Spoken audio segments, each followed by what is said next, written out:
ગુજરાતમાં હવે એવું લાગે છે કે ક્યાંક કોંગ્રેસની પડતી શરૂ થઈ હોય, કારણ કે જ્યારથી લોકસભાની ચૂંટણી આવી કે પહેલા 2022માં વિધાનસભાની ચૂંટણી હતી, ઘણા બધા કોંગ્રેસના એવા દિગ્ગજ નેતાઓ હતા કે જે કોંગ્રેસ છોડી અને ભાજપમાં જતા રહ્યા. CR પાટીલના હસ્તે ખેસ પણ પહેરી લીધો. વિધાનસભાની ચૂંટણીમાં પણ આપણે એવું જોયું હતું અને એ જ સમયે જ્યારે લોકસભાની ચૂંટણીને 3 થી 4 મહિના બાકી હતા, એમાં જ ઘણા બધા કોંગ્રેસના જે દિગ્ગજ નેતાઓ કહી શકાય એ બધા જ ભાજપમાં જોડાવા લાગ્યા. હવે જ્યારે સ્થાનિક સ્વરાજની ચૂંટણી નજીક આવી છે ત્યારે પણ કોંગ્રેસને ઝટકા ઉપર ઝટકા મળી રહ્યા છે. નમસ્કાર, નિર્ભય ન્યૂઝ સાથે હું છું રિદ્ધિ. જે રીતે આપણે સ્થાનિક સ્વરાજની ચૂંટણીને હવે ગણતરીના દિવસો બાકી છે, એટલે કે હવે 2 જ દિવસ આડે બાકી છે, ત્યાં જ ફરી એક વખત જે કોંગ્રેસ પાર્ટી છે તેમને સૌથી મોટો ઝટકો મળ્યો છે. કારણ કે જે અહેમદ પટેલ છે, ભરૂચનું એક મોટું માથું કહી શકાય, કોંગ્રેસનું પણ મોટું માથું કહી શકાય, એમના જ દીકરા છે તેમણે હવે કોંગ્રેસમાંથી રાજીનામું આપી દીધું છે. કયા કારણો છે તેમની વાત કરીશું અને તેમણે સોશિયલ મીડિયા પોસ્ટમાં શું કહ્યું છે તે પણ આપણે સૌથી પહેલા સમજી લઈશું. ફૈઝલ પટેલે સૌથી પહેલા તો ફેસબુક પોસ્ટ કરી છે અને સીધી જ પોતાની જે વેદના છે તે તેમણે દર્શાવી દીધી છે. ખૂબ જ પીડા અને વેદના સાથે મેં કોંગ્રેસ માટે કામ કરવાનું બંધ કરવાનો નિર્ણય લીધો છે. ઘણા વર્ષોથી આ એક મુશ્કેલ સફર રહી છે. મારા સ્વર્ગસ્થ પિતા અહેમદ પટેલે પોતાનું આખું જીવન દેશ, પક્ષ અને #ગાંધી પરિવાર માટે કામ કરવામાં સમર્પિત કરી દીધું છે. મેં તેમના પગલે ચાલવાનો પ્રયાસ કર્યો, પરંતુ દરેક પગલે મને ના પાડી દેવામાં આવી. હું શક્ય તેટલા બધા રીતે માનવજાત માટે કામ કરવાનું ચાલુ રાખીશ. કોંગ્રેસ પાર્ટી હંમેશાની જેમ મારો પરિવાર રહેશે. મને ટેકો આપનારા તમામ નેતાઓનો હું આભાર માનું છું. ભરૂચનું એક મોટું માથું અહેમદ પટેલ, જે અત્યારે હયાત નથી, પરંતુ એમના જ દીકરા જે ફૈઝલ પટેલ છે, જે ફૈઝલ અહેમદ પટેલ, એમણે હવે કોંગ્રેસની અંદરથી રાજીનામું આપી દીધું છે. ઘણી બધી વખત આપણે લોકસભામાં પણ જોયું હતું કે જે મુમતાઝ પટેલ છે તે પણ ક્યાંક પોતાના જે વિરોધીઓ છે તેમને સાથ પૂરતા હોય તેવું પણ સામે આવ્યું હતું. કારણ કે જે રીતે ઘણી બધી વખત ચૈતર વસાવે પણ આક્ષેપ કર્યો હતો, કારણ કે લોકસભાની ચૂંટણી હતી ત્યારે ગઠબંધન થયું હતું અને ઇન્ડિયા ગઠબંધનના નામે ચૈતર વસાવા છે તે ભરૂચ બેઠક ઉપરથી લડતા હતા, પણ ત્યારે પણ મુમતાઝ પટેલ ઉપર એટલા જ આક્ષેપો લગાવવામાં આવ્યા હતા. એમના ભાઈ એટલે કે હવે જે ફૈઝલ પટેલ છે તેમણે રાજીનામું આપી દીધું છે અને કહ્યું છે કે ખૂબ જ પીડા છે.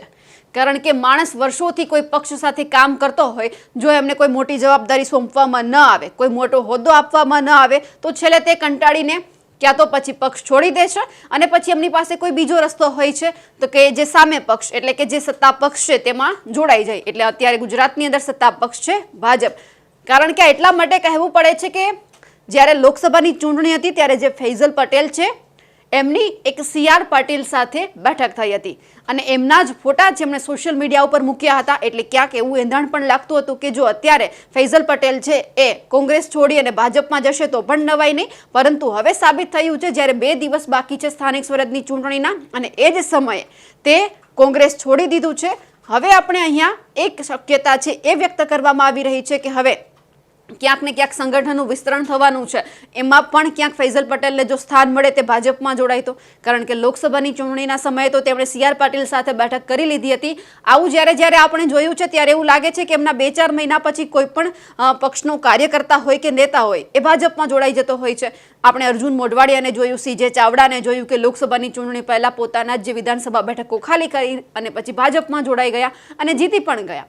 ધીમે ધીમે એવું જ કંઈક આપને સામે આવ્યું અને હવે જ્યાં ફૈઝલ પટેલ છે એ કોંગ્રેસ છોડી દીધું છે, એટલે હવે શક્યતા એવી વ્યક્ત કરવામાં આવી રહી છે કે તે કદાચ ભાજપમાં જોડાઈ શકે એમ છે. આમની પહેલા જ્યારે ચૂંટણી હતી ત્યારે મુમતાઝ પટેલ, જે એમના ફૈઝલ પટેલના બહેન છે, તેમણે પણ ઘણા બધા નિવેદનો આપ્યા હતા કે કોંગ્રેસમાં બધા જ લોકોને નેતા બનવું છે, કોઈને કાર્યકર્તા નથી બનવું. જ્યારે ભાજપમાં ઊંધું છે કે તમે પહેલા કાર્યકર્તા બનો, પછી તમને ધીમે ધીમે અલગ અલગ પ્રકારની કામગીરી સોંપવામાં આવે. જો તમારામાં એવા ગુણ દેખાય તો પછી તમને કોઈ હોદ્દો આપવામાં આવે, સંગઠનમાં હોદ્દો મળે અને એ પછી જો તમારામાં કોઈ સારા વધારે ગુણ હોય તો તમને કોઈક જગ્યાની ટિકિટ આપવામાં આવે તો તમે સાંસદ, નેતા, ધારાસભ્ય બધું બની શકો. પણ કોંગ્રેસની અંદર એવું છે કે બધા જ લોકો કોંગ્રેસમાં જાય છે તો બધાને નેતા બનવું છે, પાયાના કાર્યકર તરીકે કોઈને કામ કરવું નથી. એટલે ક્યાંક અહીંયા જે ફૈઝલ પટેલ છે તેમને પણ એવું લાગ્યું હશે કે મારા પપ્પાએ આખી જિંદગી આટલા વર્ષો સુધી કોંગ્રેસની સેવા કરવામાં કાઢી, તેમ છતાં એક હોદ્દો, એક પદ કોંગ્રેસે સારો જે ફૈઝલ પટેલ છે એમને નથી આપ્યો કે જેના કારણે ફૈઝલ પટેલ પણ અહેમદ પટેલ જેવું નામ બનાવી શકે. એટલે ક્યાંક પણ તેમને દુઃખ હોય. હવે આ બધા કારણો સામે આવે છે. સ્થાનિક સ્વરાજની ચૂંટણીની અંદર ક્યાંક એવું લાગશે કે જો ફૈઝલ પટેલ હવે ભાજપમાં જોડાશે 1-2 દિવસમાં, તો પણ હવે એ તરફ પણ ઇશારો થઈ શકે છે કે કદાચ એમને ભાજપની અંદર જે હવે માળખામાં વિસ્તરણ થવાનું છે તેમાં પણ સ્થાન મળી શકે. આ બધા જો અને તોની વાત છે, પણ સવાલ અહીંયા એ જ છે કે રાજીનામું અત્યારે આપવું એ ઘણું બધું વિચારી અને ફૈઝલ પટેલે આપ્યું હશે, કાં પછી આખી રણનીતિ ઘડાઈ ગઈ હશે, કારણ કે લોકસભાની ચૂંટણીમાં CR પાટીલ સાથે જે બેઠક થઈ હતી એ ઘણું બધું સૂચન કરતી હતી. પણ આ વખતે ફરી એક વખત ભરૂચના જે આજુબાજુના વિસ્તારો છે ત્યાં ફરી એક વખત કોંગ્રેસને મોટે પાયે ઝટકો પડવાનો છે. અમારા અહેવાલને લઈને આપનું શું કહેવું છે કમેન્ટ કરીને ચોક્કસથી જણાવજો. સાથે જ અમારી નિર્ભય ન્યૂઝ ચેનલને લાઇક, શેર અને સબસ્ક્રાઇબ કરવાનું ભૂલશો નહીં. નમસ્કાર.